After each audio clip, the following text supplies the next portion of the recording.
letting you text and go. There's Werther's. I was trying to think how I could give you something to eat here, Oh, my goodness. Sorry. Okay, we're live. Good, as it's just starting. good. Right on time. We put, let me get that. Water, so. Call meeting in order. Yeah, there you go, right? And Glad. we'll call first.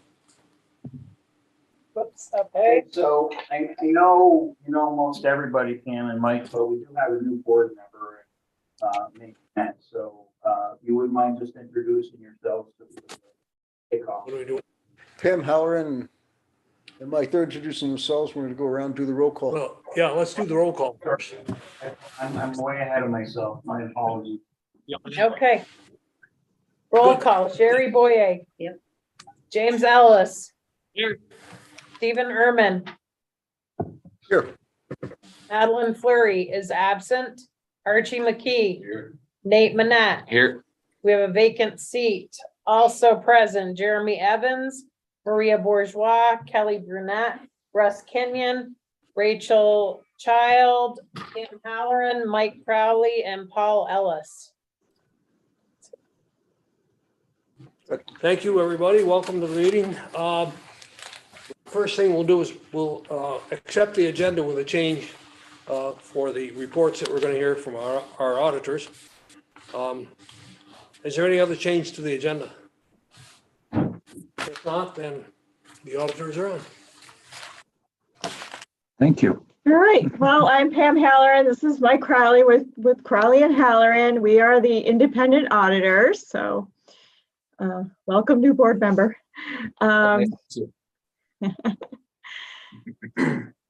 So which one would you like us to start with? The IDA? Do I EDC, CDC? Okie doke. Gotcha. All right, very good. So the IDA, we start out with the independent auditors report. So last year there was a change. You might have noticed that the opinion was first off in the report. So you did have an unmodified opinion, and we're saying that the financials present fairly. So before that, it used to be kind of buried near the end. Now we give you the good news right up front. Then we let you know the basis for our opinion, so that we believe that evidence is sufficient and appropriate to provide a basis for that opinion. It also describes what management's responsibilities are for the financials and the auditor's responsibility. And last year with this change, it really, we were always doing these things, but it actually put it in the report where it's talking about certain procedures that we're doing, and that we also have to evaluate whether there's any concern about any substantial doubt about a going concern, and evaluating your policies and disclosures. Then there's a part in there about required supplementary information.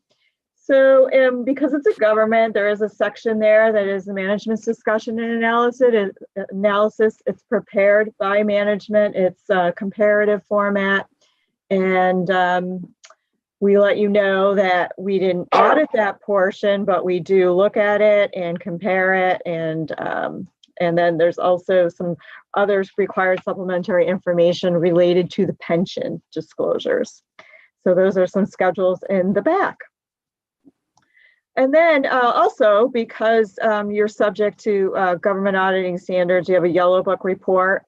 And in the Yellow Book report, we're looking at our internal controls over financial reporting and also on compliance with grants, laws, contracts, and regulations. So it starts out on page 4, management's discussion and analysis, again, prepared by management. That gives a good background of the IDA. It gives an overview of the financial statements in a condensed format, and it's comparative. It breaks down your land and building, and also it's where there's factors that are bearing on the future priorities for 2023. It talks about. Then we go on right into the financial statements. So on our page 12 is our statement of net position, and this is what we looked like at December 31st, 2022. I'm going to go through a few swings. So your current assets are 924,000. That's down from last year's 945,000 by about 20,000. We have a receivable from the EDC of 50,000, and that's a grant that EDC sends over to cover some of the operations. Our prepaids were around 22,000. Those were down about 9,000 from the prior year. Our net land, building and equipment was down 9,000. We sold some land, and you had a gain there from the sale of a few acres of 30,000. So that is in there. The pension this year, normally it's a liability. I believe last year it was $533. This year it is an asset of 43,000. Our total assets are 1,602,000, down about 14,000 from last year's 644,000. We do have a deferred outflows, and those are 99,000. They're down about 42,000 from last year. Our liabilities are 43,000. They're down 36,000 from last year. Last year it was 70, almost 80,000. Again, the pension liability that we had in the past, this year for the first time is an asset, so it's 43,000. We have deferred inflows of resources. They're 152,000. They're down 11,000 from last year. And that leaves us with our net position. So our net position is 1,505,000, and that's up about 19,000 from the prior year. So there's a portion there. The net position is broken out in between unrestricted and then the net investment in capital assets, and that would be net of any related debt. We don't have any debt, so it actually does agree right to the net capital asset number. Then we go on to the statement of revenues, expenses, and changes in net position. So we had a gain on the sale of the property of about 30,000. We had charges for services of 279,000. Those are down just about $8,600 from last year. There were fees from Church Street, Burke Solar, that was about 46,000. Covington Solar, Burke Solar was 93,000. Covington Solar was 47, and that was one, and Covington Solar 2 was 91,000.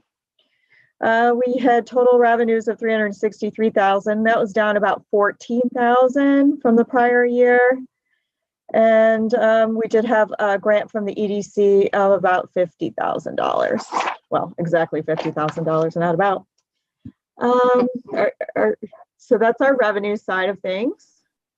Was there a question?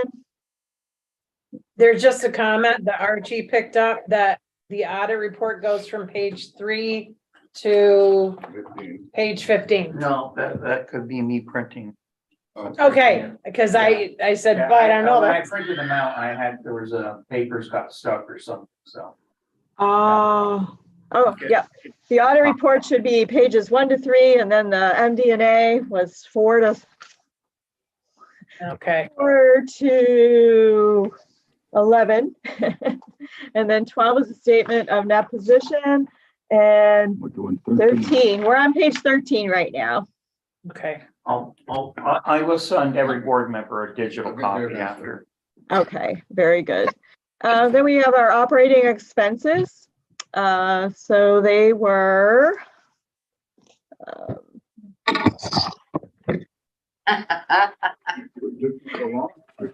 343,000, which was down about 400 and down from the prior year's 406,000. It was down about 63,000. Our salaries were up overall 5,000. Our benefits were up 1,000.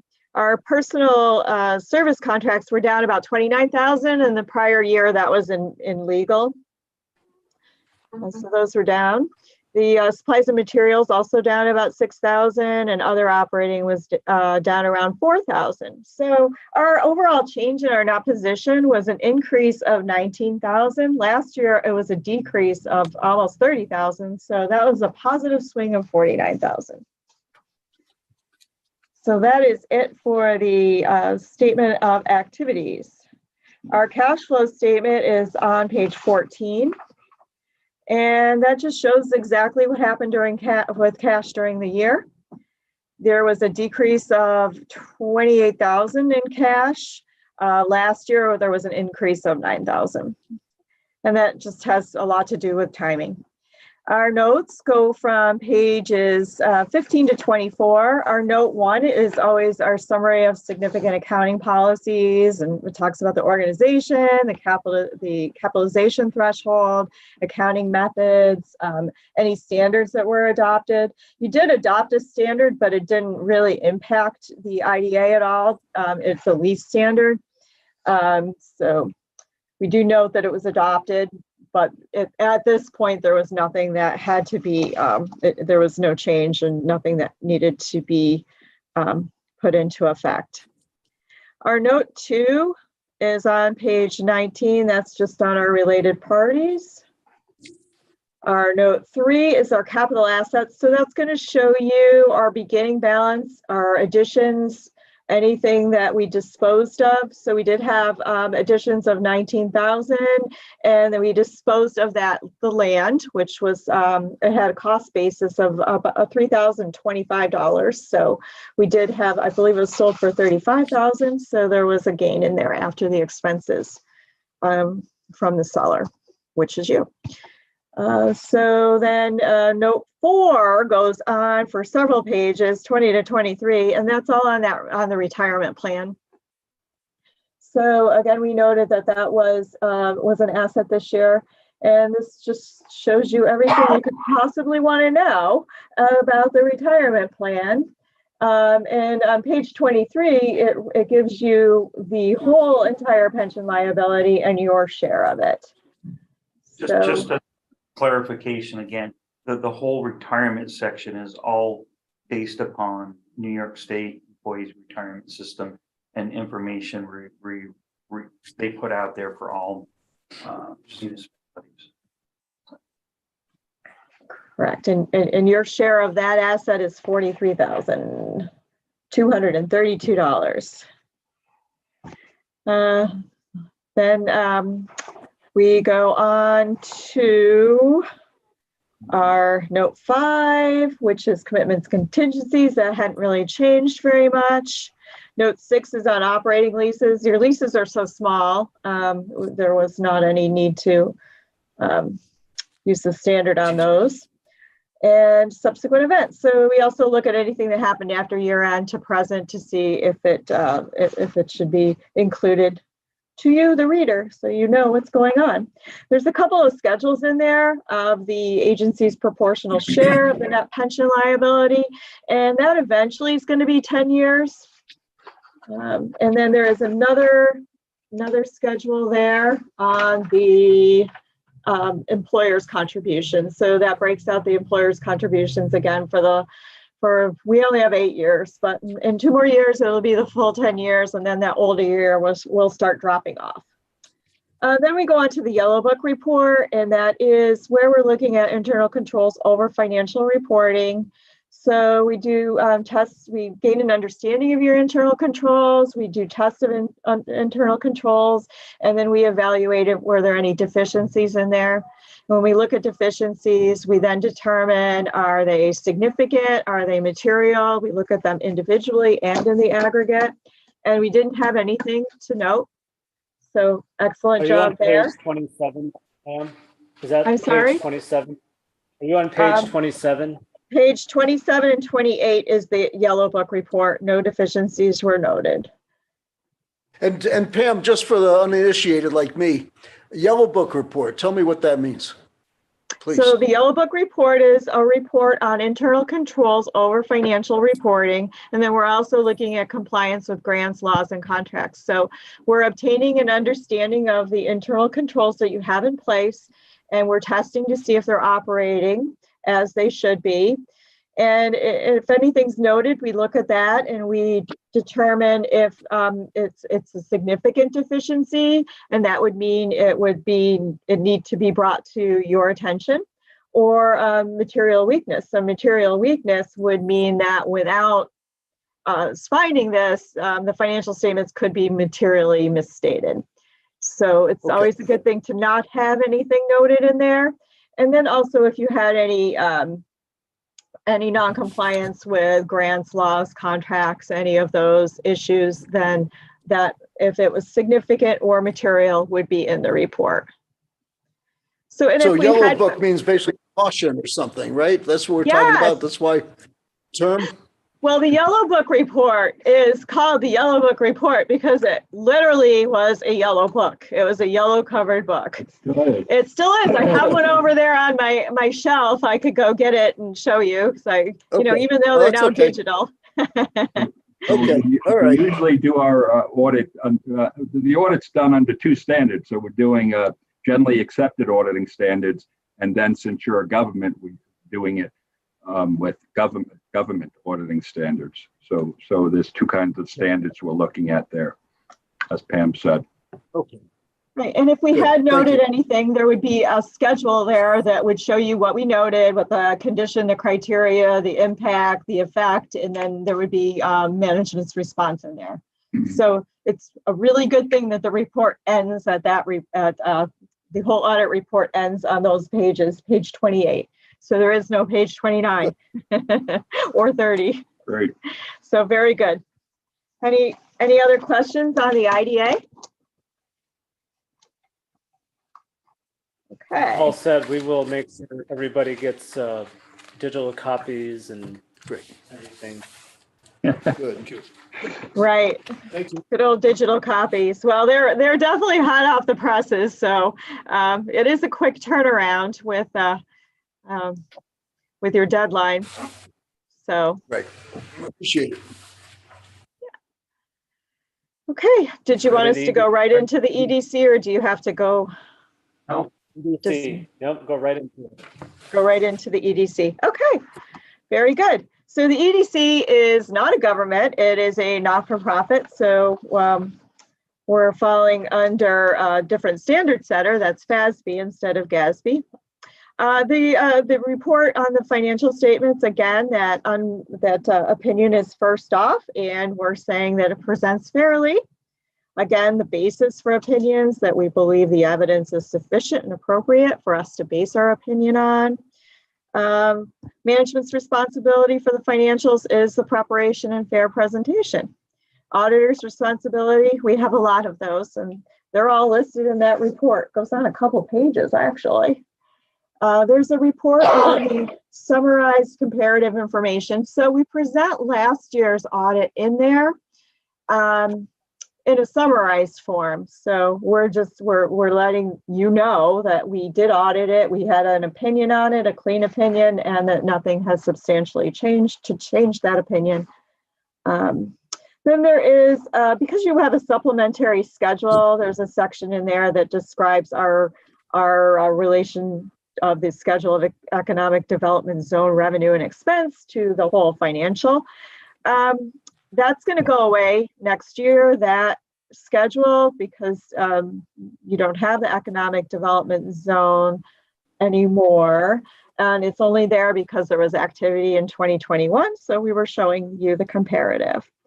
There is also a Yellow Book report here. So it is a government auditing standards report, Yellow Book on our consideration of internal controls over financial reporting and compliance with grants, laws, contracts, and regulations. We go right into, there is no MD&A because the EDC is a not-for-profit, so there's no required management's discussion and analysis. So we go right into page 4, statement of financial position. And this is what we looked like at December 31st, 2022. And you get to see what we looked like at December 31st, 2021, because we include that comparative information. Our total assets are $2,712,000, and that's down from last year's $3,858,000. That was a decrease of $1.1 million. Our cash and equivalent is down $1 million, just about exactly. Our grants and contracts receivable are $365,000. They're up $153,000 $3,000 over last year. Last year was $212,000. And that consists of CARES money that's due to you. I think that was about $163,000. And there were some Main Street receivables that were coming in. And you received those in January of 23. So those all came in. Our prepaid expenses are just about the same, $4,000.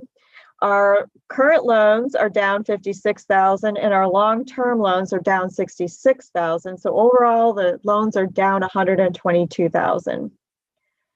The allowance increased $119,000 because of the makeup of the loans constantly changed that and the evaluation of their collectability is assessed. So in here, the allowance did increase $119,000. Pam, Yes. could you, just for people that might not understand it, could you explain what an allowance is and the accounting behind it and the purpose of it? Absolutely, sure. So you have receivables, and if you were 100% sure you were going to get your receivables in, you would have probably a very little allowance. But and you're in the business of making riskier loans. So the allowance is what allows you to properly reflect those loans in a realistic presentation. Yes.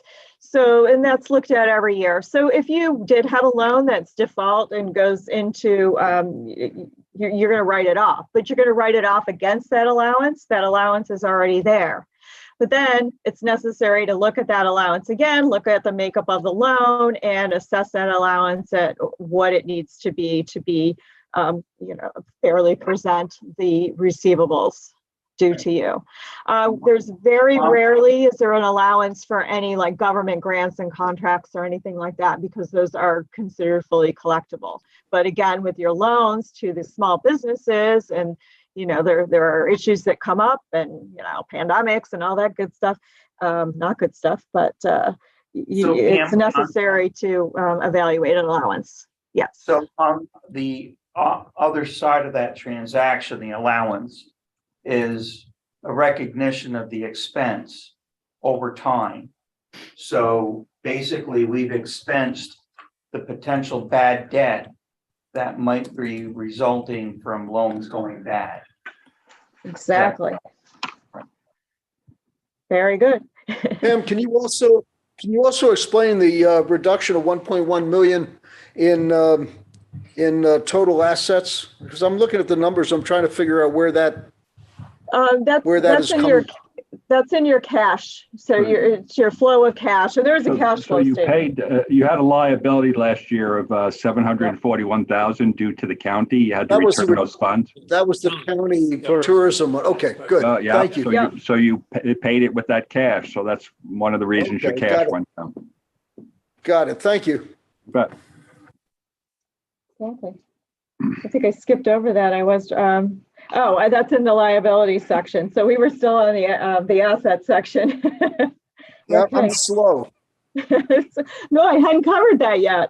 You're fast. You're over. fast. You're You're right quicker fast. than me. yeah, usually if cash goes down, it's usually paying a liability of some kind, but or investing it in a fixed asset. Right. And the cash flow statement does show you exactly what happened with the cash. So that is informative that way. So we were talking about the allowance. Now we're on the capital assets. So those are 37,000. They're down 7,000 from last year's. And we did adopt a lease standard for the EDC, where we're now putting an asset on the books. It's a right of use asset. Whew, having trouble speaking today. And there's also a coordinating liability on the books as well. So that is for your Main Street lease.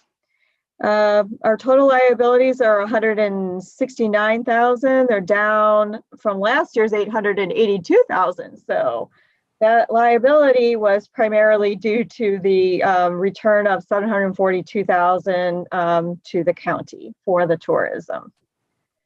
So Our accounts payable and accrued expenses are up 90,000, and that has a lot to do with timing. Our total revenues, if we go on, well, that's the statement of net position. We did have total net assets of $2,544,000. Last year they were $2,976,000. That is our statement of net position. We go on to our statement of activities. That's on page 5. Our total revenues are $889,000, and that's up from last year's $376,000 by about $512,000. So we had a lot more funding grants here in the current year with you had CARES Act funding of $525,000. You also had some other grants and the Main Street, and there were charges for services with the Economic Development Service Agreement. That's their $77,700. So that all makes up part of that. The fee income, I think those are primarily fees from the Carey Center. They're just about what they were the prior year, up about $2,000. Our loan interest income is $63,000, and that's over last year's $54,000, so that was an increase of $9,000. Our interest income was $304. The prior year it was $488, or it was down from prior year by $488. Yeah, because it was $792. So that is it for our income side of things. We had total expenses of 1.3 million, and we would expect we had more revenue. We would also have more expense because your grants were reimbursement based. So that totally follows. We had, so that was up 418,000. Last year it was 903,000. The expenses are further broken out there because here it's just summarized by programs and management in general. And those are broken out on the functional expenses by their natural classification. So our salaries, wage, and fringe is 236,000. That's up about 18,000. Our consultant services were down. They were down 130,000 from the prior year. So they were 37,000. Our marketing was also down at 31,000. Last year it was 81,000. Our legal fees were down 12,000. Our office expense were down 4,000. Our grants paid to others were 808,000, and that's up from last year's 546,000.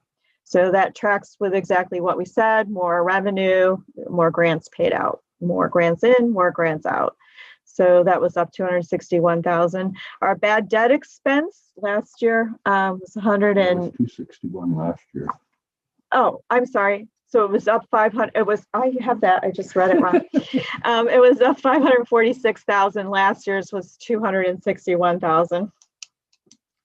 Our bad debt expense was up 27,000. So last year, the bad debt expense was increased by 91,000. This year, it was increased by 119,000. So any questions on that at all? Our cash flow statement is next. We had a net decrease of $1,050,000. Last year, the decrease was 172,000. So on there, you can see our cash paid out was 1.9 million against 887,000 the prior year. Then we get into our notes, and they run from pages 8 to 18. Note 1 is our summary of significant accounting policies that lays out your cash and equivalents, which everything has been determined to be unrestricted because the revolving loan fund has been recycled. So none of that is considered restricted. Our allowance for uncollectibles, 530,000 against 411,000. And that represents about 33,000 of the whole total loan portfolio. 33%. Didn't I say that? You meant to say it. I meant to say it. Good thing I have Mike here telling me what I mean to say. Note 2 is on page 11. Oh, I'm sorry. I should go over the change in accounting principles. So that explains the whole lease standard that was implemented. So that is at the end of at note 1. And we did, you might have noticed a restated column there for 21. So we, since we were showing those comparative, we went ahead and put the effects of the lease in as if it was in last year. So that gives you a better comparative number to look at. So it actually shows that we had an increase in the right of use assets of 32,000 and an increase in the operating lease liabilities of 36,000. Pam, Yes. just want to kind of explain to people about the lease standard. So is it FASB that did that one? Yes, that standard is the lease standard. It is FASB. So what happened? So Normally, both standard setters. what's that?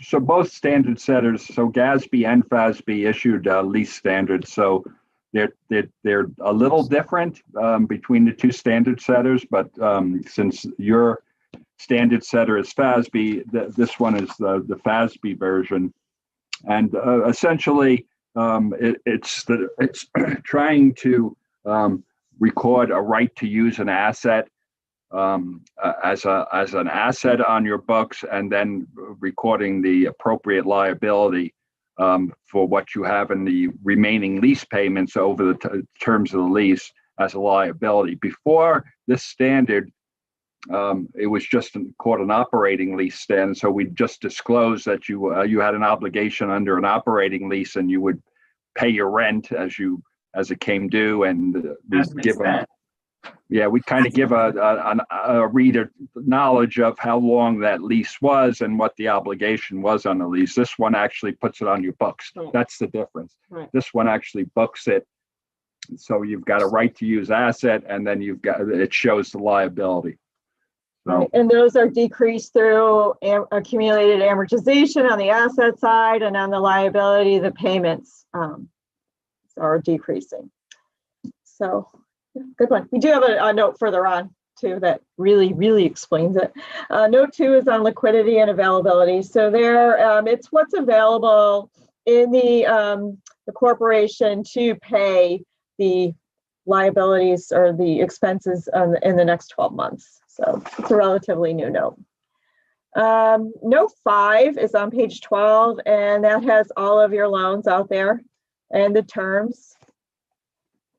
And that goes on to page 14, gives our total. And then also on page 14 is our capital assets. So here you can see we have added a new right of use lease asset of $40,313. So we put that in, that is in there as of 2021. And then we have accumulated amortization. So that was the portion of that. Note 7, we would let you know what net assets had any donor restrictions. There wasn't anything in the current year. In the prior year, there was some granted contract income that was released from restrictions. So that had been previously restricted.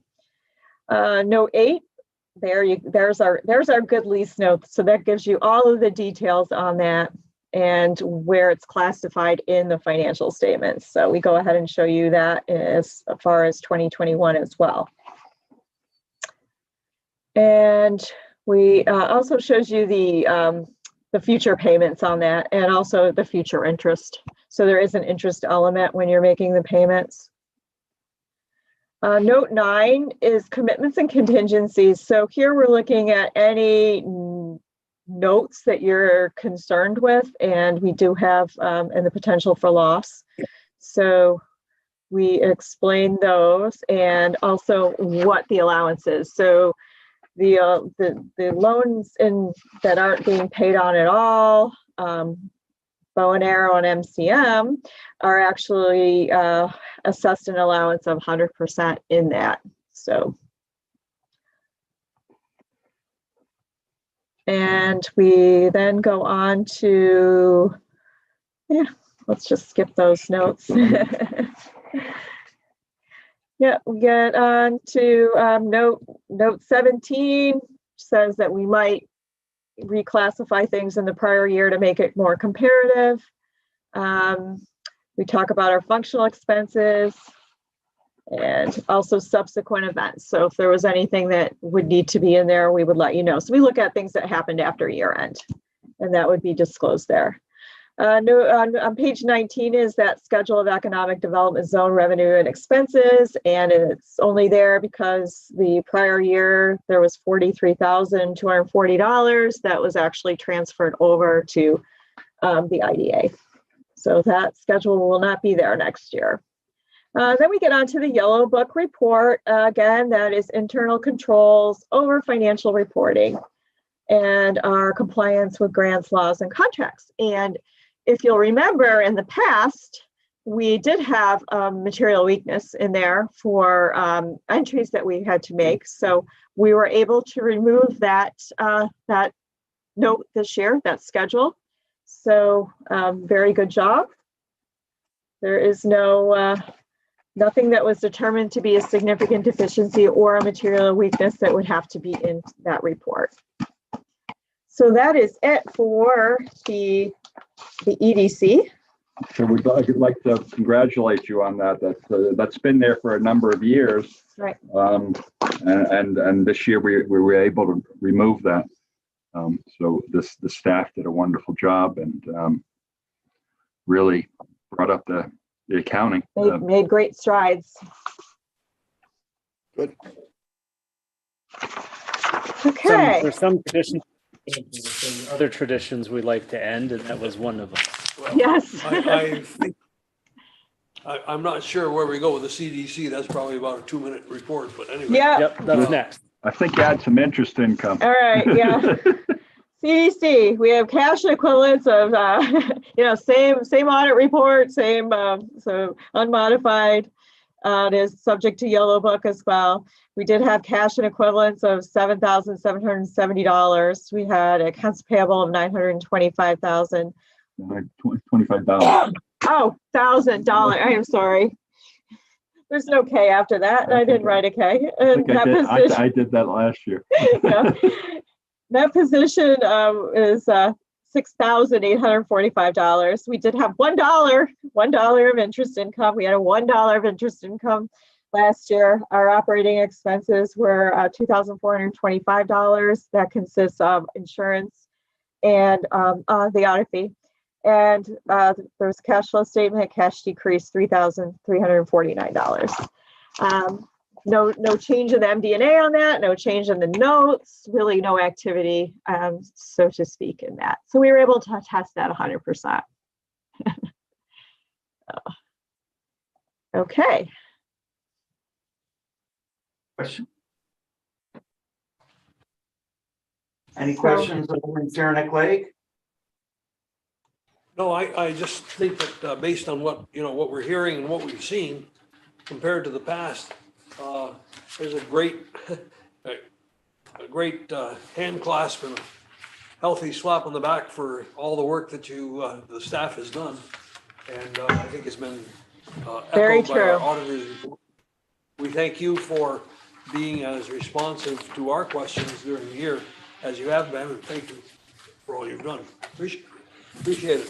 Thank you. We appreciate you. Thank you. Thank you. Good. All I think you right. guys are excused. All right. Very good. All right. Thank you. Thank you. Bye-bye. Bye-bye. Thanks a lot. Thank you. Good. Okay. So Paul, as we go through this, Paul, as we go through this, we can address questions to you and you can interpret what she said in a little more plain speak for us, right? Yeah, one of the things I want to make sure people understand, what I was trying to get her to emphasize about the loan allowance. What the loan allowance being about 500,000. In essence, that means over the course of time, we have expensed for bad debt $500,000. It's an expense that shows up on the books, but we never wrote a check for it. We have to set up the allowance in case we have a bad debt.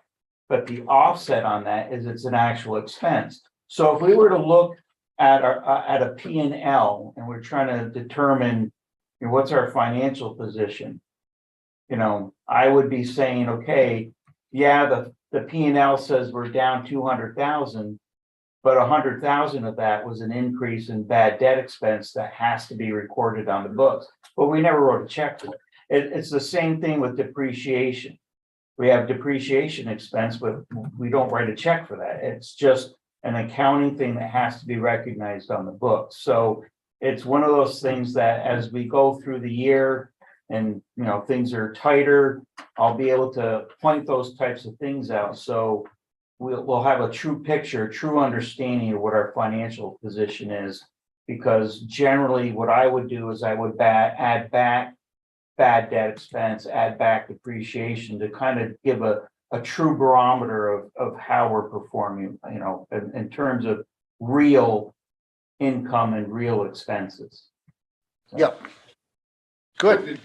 Whether or not an item is a bad debt or not, what's the criteria? If generically speaking, if we had a loan that went bad and we knew it was bad and we attempted foreclosure and or first we demand the loan and then it doesn't go anywhere, then we would be probably at that point in time writing it off. So it's kind of based on local knowledge and No, it would be the progression of how something is going through a demand letter, foreclosure, and that type of process.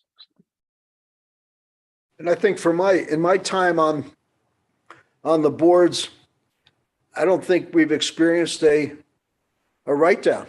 Frankly, we've had some concerns. We've been able to renegotiate terms and increase collateral in one case, I know. But we haven't had the unfortunate circumstance of actually having to draw down on a line of reserves for a bad debt. I think, you know, along those lines, I think, you know, there's a formula. There's a couple different ways that you can calculate your allowance for bad debt. And, you know, based upon just because that was an observation, Steve, I had years ago when I was, you know, briefly involved with the IDA. It probably warrants a conversation with the auditors during the year about the formula calculation that comes up with the actual allowance amount. And, you know, I would be probably taking a position that we're overstating the allowance and that, you know, and relooking at the formula to see if that allowance formula could be modified to be more reflective of what our potential loss. It doesn't hurt us to maintain that. There's no real cost to us for it. The only thing is for us to understand what that line really means. And you just explained it, I think, very well. Okay, thank you. Any other discussion on the audit report? Well, again, our thanks to everybody. Our thanks especially to our financial people for the work they've done. Paul, appreciate it as always. Maria. Now let's go on. Public comment. Public comment. Hearing none, we'll go on to the approval of the previous meeting minutes, February 8, 2023.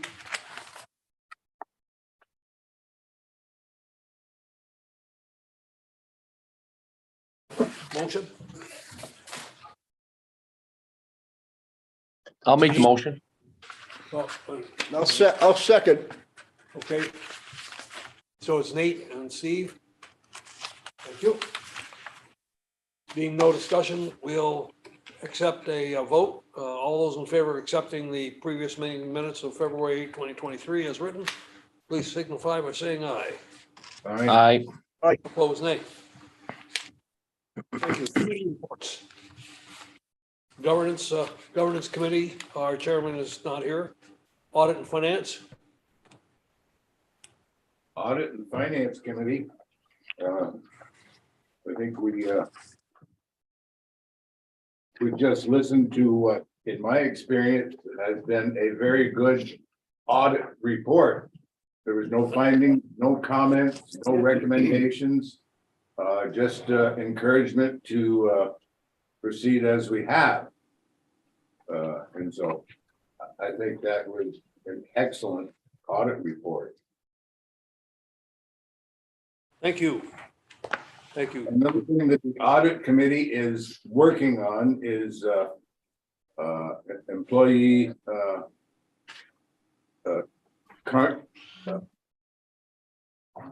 compensations and benefits package.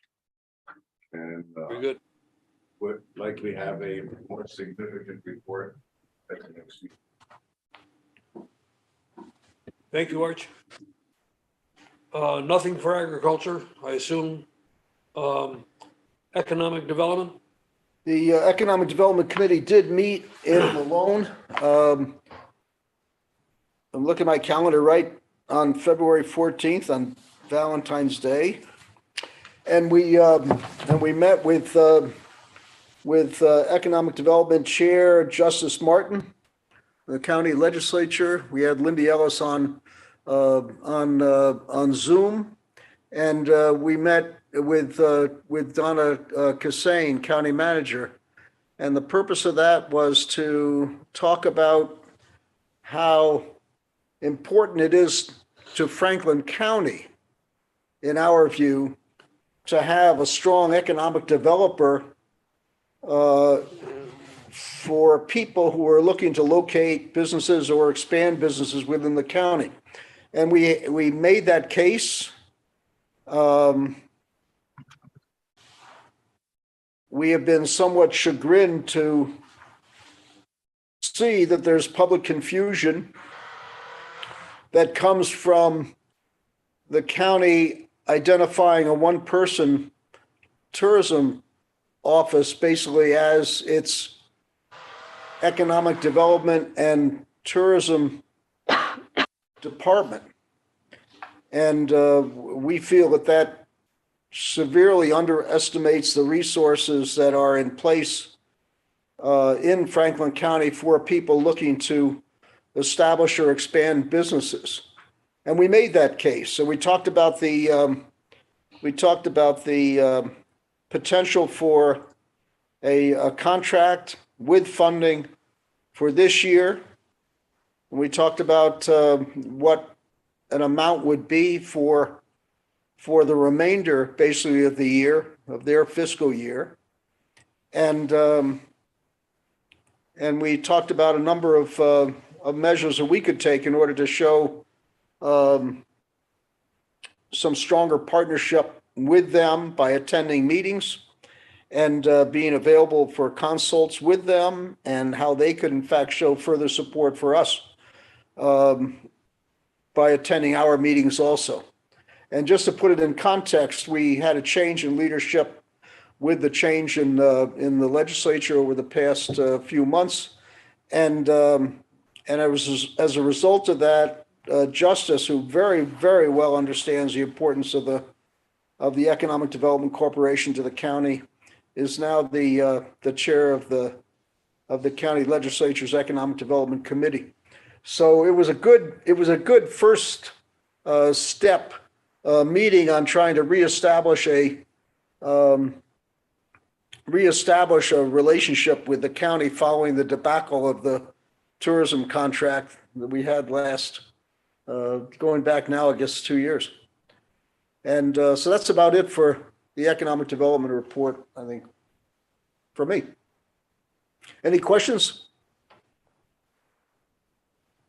Thank you, Steve. Good. We'll go on to the loan committee. I doubt there's been any need for loans in the past month, so we'll go to downtown revitalization and entrepreneurship. Did you meet though, Nate? Yeah, we did. The loan committee did meet on the 2nd of March. Sorry, No, you're fine. You're fine, Jim. Myself, Russ, Paul and Sherry, and they reviewed the process of how the loan committee operates and filled me in on that. It was super, it was good to know that process and see how it kind of works. And we do plan on meeting again here within the next couple weeks. I'm gonna find out a date with Russ, and we got some new business to discuss. Thank you. Sounds great. Yep. Any questions for Nate? Anybody? If not, then thanks, Nate. We'll go on to the Downtown Revitalization Entrepreneurship Committee. Anything to report? Sure, we met Jeremy and Russ. No, Jeremy and Rachel Russ was there too. and Russ and Kelly. Kelly. Yep. Go ahead, Jeremy. We discussed a number of things, several of which are on the agenda. So we'll get, those were In basically resolution. approved by There'll the be some committee, resolution and form. they're now on the EDC agenda Very as good. resolutions. Thank you. We'll now go on to Treasurer's Report. So you should have received the financials. They're getting cleaner and cleaner. One of the things that we just are continuously doing is like looking at how things were done, doing some recategorization, adding in some different classes, and just we're going to be looking just to continuously improving the reporting. Jeremy and I have a meeting scheduled tomorrow where we're going to start actually putting in the budget that the board has adopted for all of the entities. And we're going to be putting that into QuickBooks, making sure it goes into the right categories. So in addition to the reports that you have been receiving, it's our plan for next month to start providing a budget to actual report on our income and expenses. So we'll be adding that report next month. Thank you. I think the auditor's report showed very clearly the progress we have made administratively. And I think we want to keep that up. We want that to continue. We thank everyone involved in doing that part of our work, especially for the results. The results show. Just one last thing before we leave the committee reports. Jeremy, have all the committees, or are the committees in the process of setting up a regular meeting time? So some of the committees are like downtown revitalization. That's one of the things we're going to do is make sure there was agreement to do a monthly meeting. Good. Yep. Great. And I'm only asking that because I think it's really great to have up-to-date information. Right. And have it flow in, and we know exactly where we are and what we're doing. Very good. So, Jim, I'd like to add one thing. I know that, my involvement on the accounting, has certainly helped, but I have to tell you that in working with Maria, the amount of material and backup and the record keeping and the ease in which, she's saved all this information and be able to, she does all of the uploading and all of the information to the portal.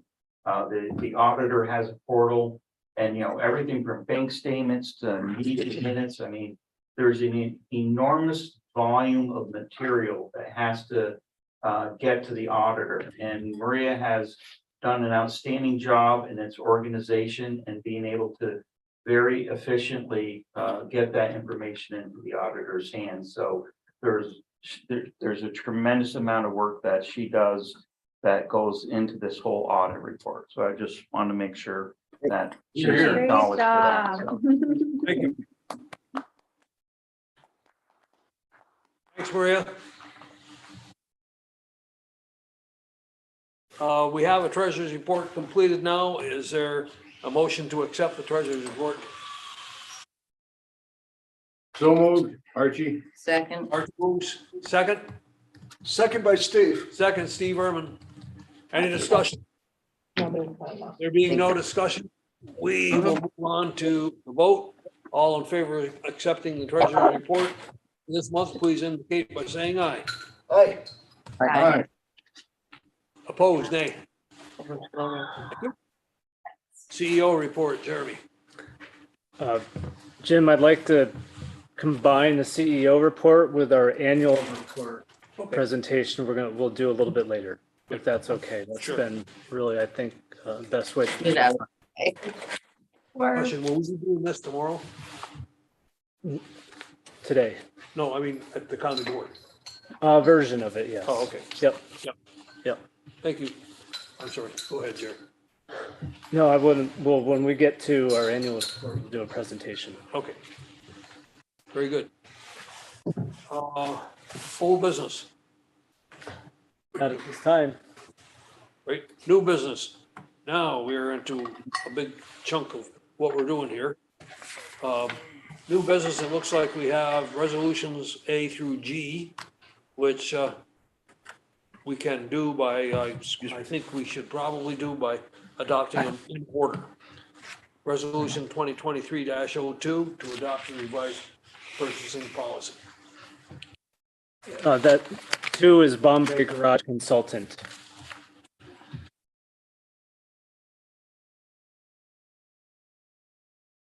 Okay, So you're looking for a motion? well, yes, I'd like to get a motion so we can have discussion if anybody wants to discuss it. Here it is. So So Archie, Archie moves, Steve will second. Steve second. Okay, this is a resolution that is recommended for approval by myself, of course, and the Economic Development Committee. We have a small garage right underneath the water tower at the Bombay warehouse property that needs to come down. We've received a notice of violation from the Code Enforcement Office.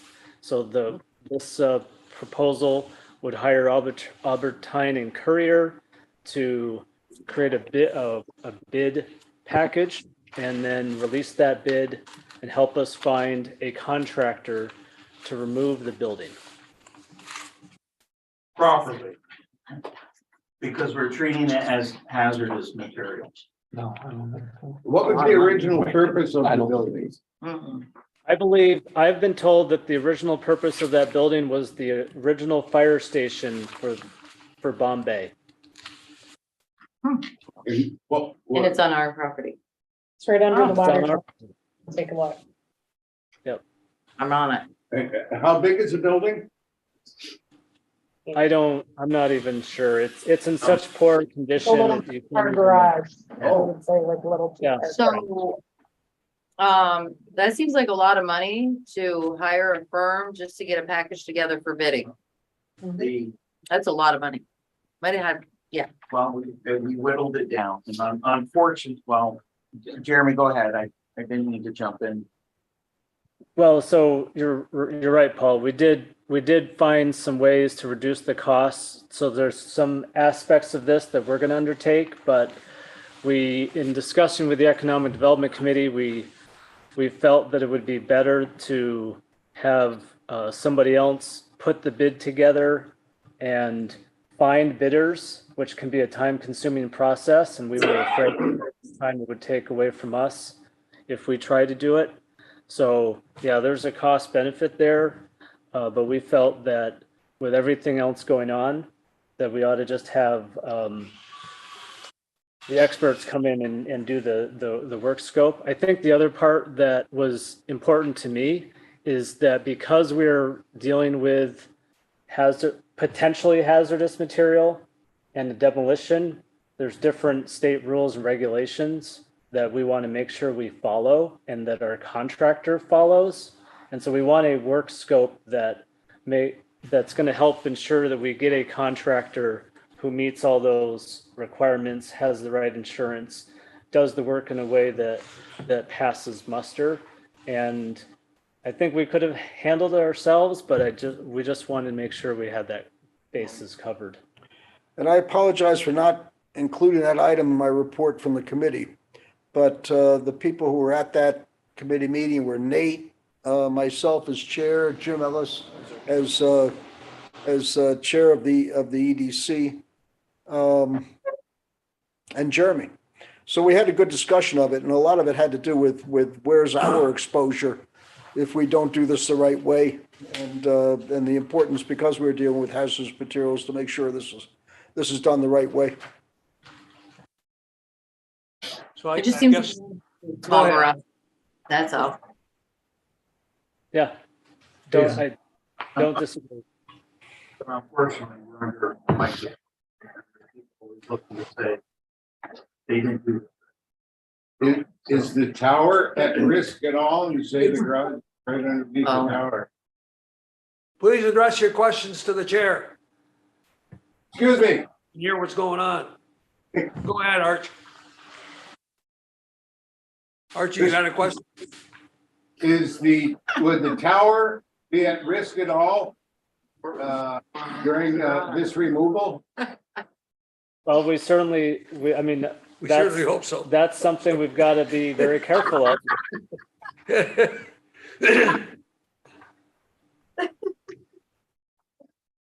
Anything further? And I'd agree with Sherry, the $11,800 is, or $600. It's too much. Well, I have to, having been in the school business, Arch, and having to deal with asbestos removal and all the other garbage you gotta go through to satisfy a bunch of pencil pushers, just makes me Yeah. crazy. But Yeah. you gotta do it. You don't have any choice. Is this- And work has to be done. The question really gets to be, if we say we're not going to do it at that price, where does that leave us?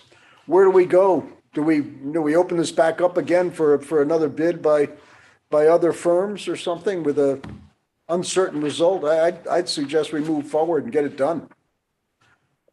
And time is a factor in this. You can read our procurement policy, which basically quotes the fact that the state can require us to do things that we wouldn't otherwise do. I've got to tell you, I've seen some slipshod practices in places where they just said, no, there's no asbestos there. They threw it on the ground and that's it, and walked away. Problem is, I don't want to be sued. You don't want to be sued. Let's get the thing done and do it the right way. It hurts, but you got to do it. Jeremy, correct me if I'm wrong, but there is an adjoining homeowner near that property as well, correct? There's a couple, yes. Yeah. Mr. Chairman, is the building being used for anything right now? No, No. it's a vacant building and it's just continuing to deteriorate more and more each day. That's the deal. You got to get rid of it. This is something that as an organization, whether it was 2 years ago or 10 years ago, should have been dealt with before. But we didn't. I'm not casting judgment on myself from 2 years ago or my predecessors 10 years ago or any board prior to now. But here we are. We've received a notice of violation from the code officer. So that's why we decided to just get aggressive and tackle it and make sure we do it the right way. Okay, any further discussion? If so, we'll proceed with a vote on resolution 2023-02, Bombay Garage Consultant. Please, if you're, all those in favor, please signify by saying aye. Aye. Maria, does this call for a roll call vote? I don't think so. Jeremy, do you think it's necessary? No, there's few resolutions that require a roll call vote, But we've been doing it as but a we practice. often do it as a practice, so Yes. it's up to the game. Well, let's continue it as a practice. It takes a couple of minutes. It's worth it. And Sherry, Maria's there to record the vote. Maria, we'll do a roll call vote. Please record the vote. Sure, this is 2023-02 Bombay Garage Consultant, Sherry Boye, Yes. Jim Ellis, Yes, Stephen Erman, Yes. Madeline Flurry is absent. Archie McKee, Yes. Nate Manette. Yes. It is adopted. Thank you, Maria. Now we go on to resolution 2023-03 to adopt the revised purchasing policy. Jeremy, any background? You want to get a first? Oh, excuse me. We need a motion to put it on the floor for discussion. 2023-03 to adopt the purchasing policy. Archie, Archie? Second. Who's second? I'll second, Steve. Resolution 2023-03 has been moved and seconded. Any discussion? Do you want any explanation or we? Well, I think we should. Okay, so this is a very simple change on the chart in the procurement policy that has different dollar limits for different procedures for procurement. We just wanted to clarify the items that require board approval, and that is for anything above $5,000. So a slight change on page 2 of the purchasing policy was added based on the recommendation of the Audit and Finance Committee. And then there's no other change proposed. Anything further? If not, we'll assume the question's been moved, and we will now go on to a vote on resolution 2023-03. Okay, Roll so call. adopt revised purchasing policy. Sherry Boye, Yes. James Ellis, Yes. Stephen Erman, Yes. Madeline Flurry is absent. Archie McKee, Yes. Nate Manette, Yes. duly adopted. Thank you. Thank you, Maria. Now we go on to 2023-04, employee compensation. Would we have a motion?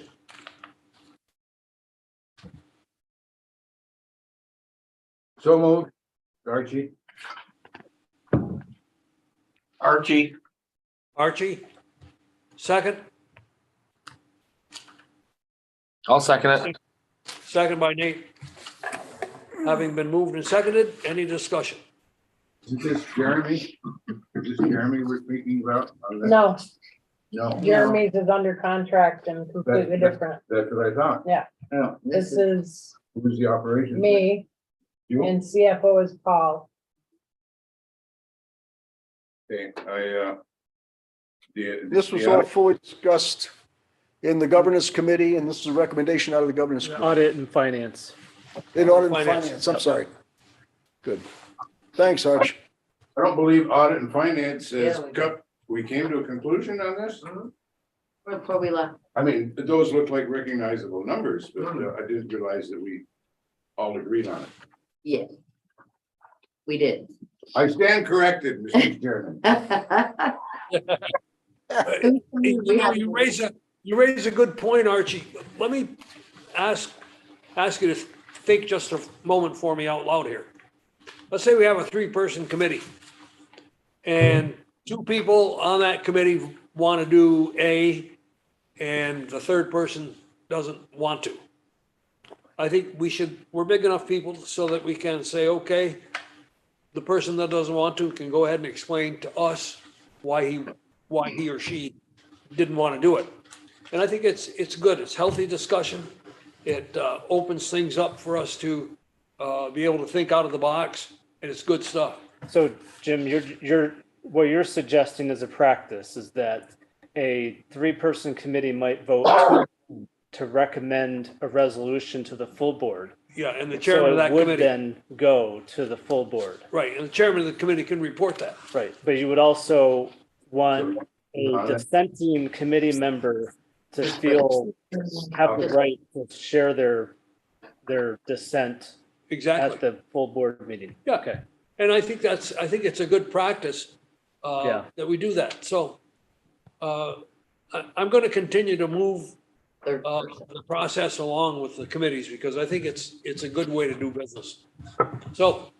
Mr. Chairman, Go ahead. Mr. Chairman, Sir, I believe for that particular purpose, the Audit and Finance Committee included Sherry. But now she's not included in the Audit and Finance Committee, and I believe that committee is lacking a third party. there are a lot of, number of our committees until we either have Justice saying he's going to become the member to replace Okay. himself, or he's going to appoint somebody else. That's why I've been sort of floating, so I can become a third member to any committee if we have to make any kind of decisions that'll bear on the organization, Archie. I'm just glad that Sherry was at that meeting so she could reaffirm what the committee decided.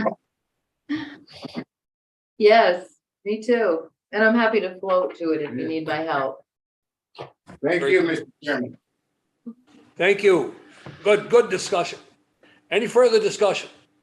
If not, we'll go on to the vote for resolution 2023-04, employee compensation. Maria?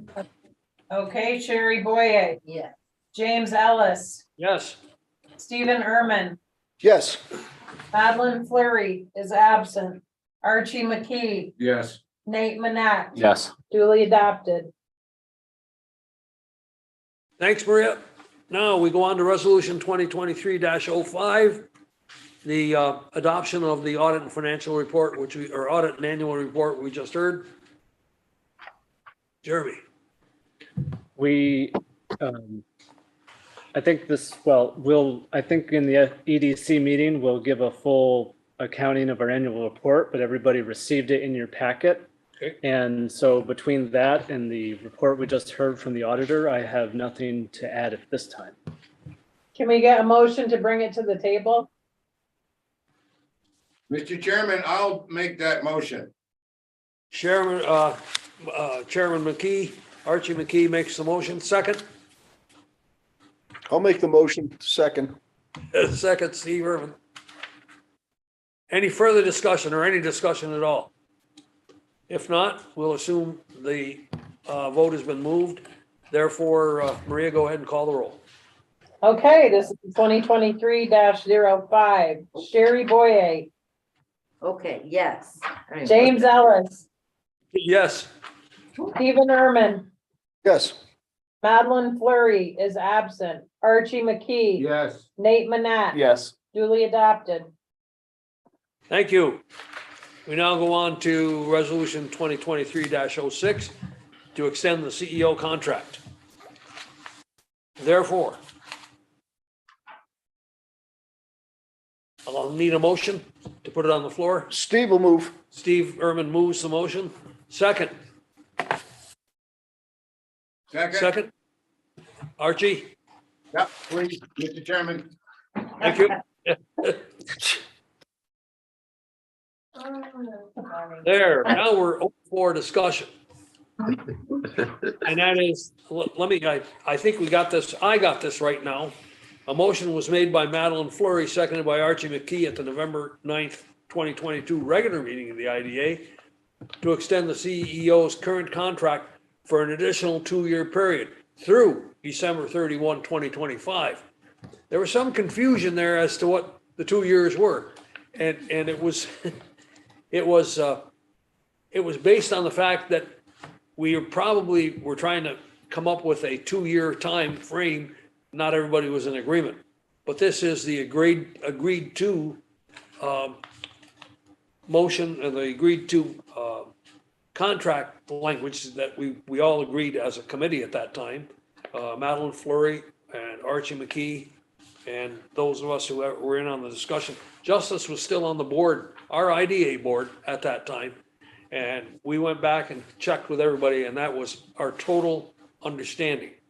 So we present it to you now in cleaned up language, so there's no question about what the 2-year period that we wanted to make the extension for. Questions? Mr. Chairman, Sir. did that discussion include any mention of dollar compensation and benefit compensation? Or just extension? Yeah, in answer to your question, and I think it's good that the whole board understand, he presently is paid through 2023. Yes. Without even extending the contract. So now we're into the next 2 years after this, and each year, as we do with our annual compensation, we have a meeting and we discuss it and we put it in. So I think what'll happen is, Jeremy's salary in 2024, 25 for each of those 2 years, will be discussed on an annual basis along with everybody else. So we're sending the contract, and on paper, the salary is the same, but with the understanding that at the regular expiration date, Of 2023, 2023, after that, we will be renegotiating a new salary that's right, for 2024, for 24, and then again in 2025. 2025. Yeah, Okay, so the answer then is that there's no mention of compensation specifically in the extension. that's right. Okay, It was an extension for time yeah, with no salary mentioned, that's right. and that was our agreement at the committee meeting. That's right. Questions? Anyone? If not, we'll assume 2023-06 resolution has been called for a vote. Please, Maria, go ahead and call the roll. Sherry Boye. James Ellis, Yes, Stephen Erman, Yes, Madeline Flurry is absent. Archie McKee, Yes. Nate Manette. Yes. Duly adopted. thank you, Maria. We now go on to 2023-07 to adopt the revised travel policy. Jeremy, any, So this was another very small change. excuse me Government's- just a second, I have to call for a motion. Call for motion, yes. It's a good. A motion to open discussion on the revised travel policy. Someone move to make the motion? I'll move the motion to adopt a revised travel policy. Steve? Second? Second. Second by Archie. Therefore, discussion. Governance Committee met and has recommended a small change to the travel policy that would it simply says reimbursement for travel and conference related expenses shall be submitted within 30 days after the close of the month in which the expenses were incurred. This is just to make sure that we shorten up the time between when an expense is incurred and when an employee seeks reimbursement for that expense. And it really makes a lot of sense with all the other moves we've been making in financial administration. It cleans up the battlefield, so to speak. And implicit in this then is if reimbursement is requested after the 30 days, then compensation won't be provided. Correct. Understood. Further discussion? If not, we'll assume the vote has been moved for resolution 2023-07 to adopt the revised travel policy. Go ahead and call the roll, Maria. Sherry Boye, Yeah. James Ellis, Yes. Stephen Erman, Yes, Madeline Flurry is absent. Archie McKee, Yes. Nate Manette, Yes. duly adopted. Thank you, Maria. Now move on, excuse me, we now move on to resolution 2023-08. We have a motion.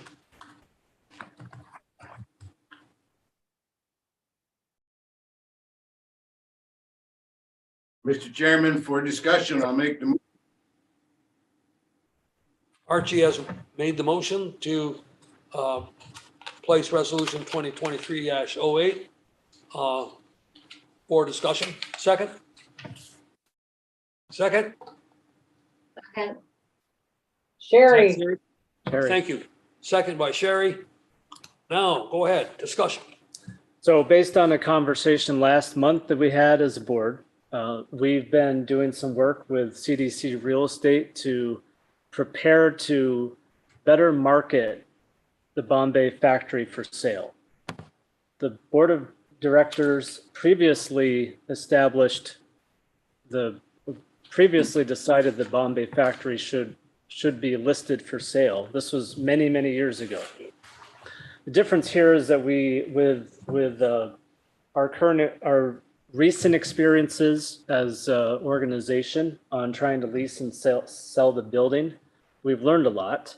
We had the conditions assessment completed that gave us a better understanding of some of the needs the facility currently has to get it up to snuff. And so the discussion last week was to last month was to really make a better effort at selling the property. And so what we have before you is a resolution, and this was discussed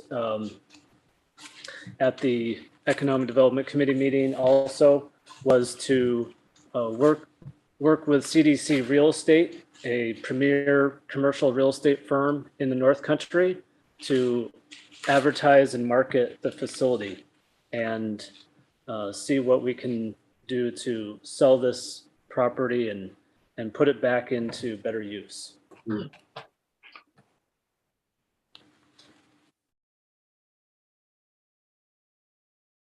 I seem to have a page visit. Seem to have, Page. I'm missing a page. 2023-08. you're looking for the resolution. Here, Yep. Jim, use this. Okay, thanks. Yep. Ooh. Oh, my hand doesn't fall off. I picked up a computer. Ah! Anyway. Because I think he's up top. It is resolution 2023-08, the approval of a real estate listing agreement for the Brown Bay factory. I have a question, Jim, Mr. Chairman. No, Please, can I ask? wait that garbage. Jim is fine. I just get a little preemptive sometimes. Peremptory. Go ahead, Sherry. So number 7, B, lease of property. What does lease term payment to CDC mean? Owner agrees to pay the broker commission as follows. Does that mean whatever they pay us, they get to sign the contract? Are you talking, or there's a section if they sell and there's a section if they Yeah, but find somebody to sell, lease. This is lease. Yeah, so basically, and it's an industry standard, what they quoted there. They also indicated that they don't cap it at 10. Most industries don't cap it at 10, they cap it at 10. That if they end up finding somebody to lease it, Mhm. that's their fee. What is? The percentage of whatever the lease. Well, I was. see the percentages, but lease term, it just says payment to CDC. There's no percentage there, so that doesn't make much sense to me. The version I saw percentage. The percentages are under 1-year lease and multiple year lease. Those are columns. Right, the first, I understand that. Lease- So after the lease lease term is, you're saying that all goes to them? That's all one paragraph? It's not after each one? right. I just don't have. Sorry. It's two options. If it's a 1-year lease, it's one thing. If it's a multi-year. Okay, so that's just the category and then they have it over there. Thank you. Yeah. I'm like, payment to Now- CDC, what? What are they paying to CDC in that column? Okay. Thank you. I'm having a brain cramp today. 2 hours of sleep will do that. And no lunch. Oh, and no food. And we're hoping it's a move point because we want to sell it. Exactly. Okay, yeah, 9% a lot. Plus 4. They said, I mean, we did try to negotiate it and they did give a little bit of relief, but they said that's what the industry is, so. But they did hit the middle of the road on this, on the commission for the sale. Yeah, I see that 7 instead of 6, but I'm sure they're higher. Well, no, the commercial's higher, so. Okay. Okay, further discussion. Any other questions? If not, we'll assume that 2023-08, the approval of the real estate listing agreement is open. Oh. Maria, Yep, Sherry Boye, Yes. James Ellis, yes.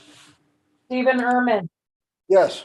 Madeline Flurry is absent, Archie McKee, Yeah. Nate Manat, Yes. duly adopted. Thank you, Maria. Is there any need for executive session? No. There being none, then we'll go on to public comment. Any public comment? Hearing none, then we'll go ahead and adjourn this portion of the meeting for today, the IDA meeting. They have a motion to adjourn. So moved, Steve. Movement to adjourn by Steve. Second, Second. second by Archie. All in favor signify by saying aye. Aye. Opposed, nay. Therefore, the date of next meeting will be April 12th, 2023. Jeremy, were you changing the date of the next meeting or are we not talking about that? We'll discuss that at the end because they're all going to meet at the same Okay, time. fine. Let's, that's a good point, Maria, but I was going to do it at the end when we finish our Okay. third CDC. Okay? I would request that we take a minute for a break, Okay. please. Adjourn, just a little adjournment for a few minutes. We're gonna stop the live stream anyway. Come on.